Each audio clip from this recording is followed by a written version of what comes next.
ఓ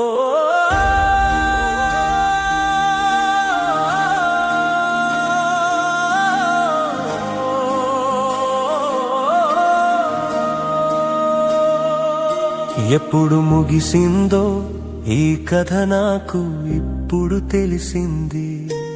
ఏ చప్పుడు లేకుండా జీవితం ఇక్కడ ముగిసింది.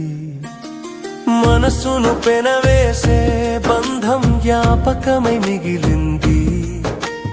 తనువును మోసిన ప్రాణమే తనది కాదని అంటుంటే కథలన్నీ కంచికి చేరాయో, కల్లోలంలో కొట్టుకుపోయాయో. రాసిన బ్రహ్మను అడిగావా న్యాయం ఎక్కడని? కథలో పాత్రలు కల్పనగా ఎందుకు మిగిలాయని? ఒంటరి అడుగుల బాటసారికి గమనం చేరాలో, నడకదారిన రాలిన పువ్వులో ఏ సుగంధాన్ని చూడాలో. పిల్ల తెమ్మరెల పలకరింపులకు ఏమని జవాబు చెప్పాలో. మనసే లేని రాతి బొమ్మతో రాగమెలా పలికించాలో. రాసిన బ్రహ్మను అడిగావా న్యాయం ఎక్కడని? కథలో పాత్రలు కల్పనగా ఎందుకు మిగిలాయని?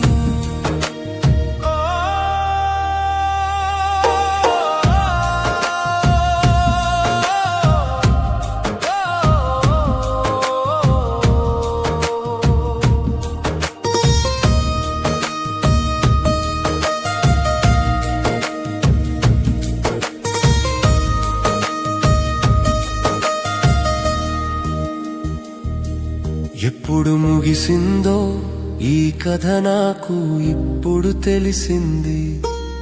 ఏ చప్పుడు లేకుండా జీవితం ఇక్కడ ముగిసింది. మనసును పెనవేసే బంధం జ్ఞాపకమై మిగిలింది. తనువును మోసిన ప్రాణమే తనది కాదని అంటుంటే కథలన్నీ కంచికి చేరాయో, కల్లోలంలో కొట్టుకుపోయాయో. రాసిన బ్రహ్మను అడిగావా న్యాయం ఎక్కడని?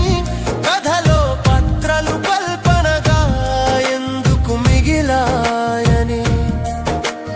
మరుపంటూ లేని మనసొకటి ఇచ్చి మరబొమ్మలాగా ఆటాడుకుంటూ, ముగింపే లేని కథలో పుటలన్నీ మార్చేసి, రాసిన కథనే చెరిపేసి మళ్ళీ ఎందుకు రాశాడో. రెక్కలు తెగిపోయాక ఎక్కడికెగరాలో, రెప్పలు మూసేశాక ఏ రంగులు చూడాలో. రాసిన బ్రహ్మను అడిగావా న్యాయం ఎక్కడని?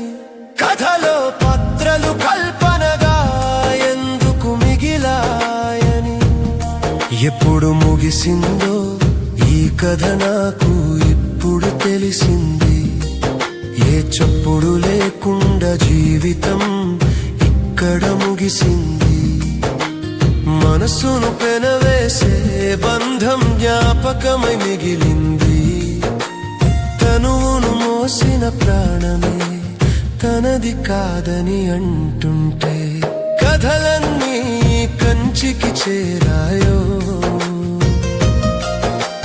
కల్లోలంలో కొట్టుకుపోయాయో.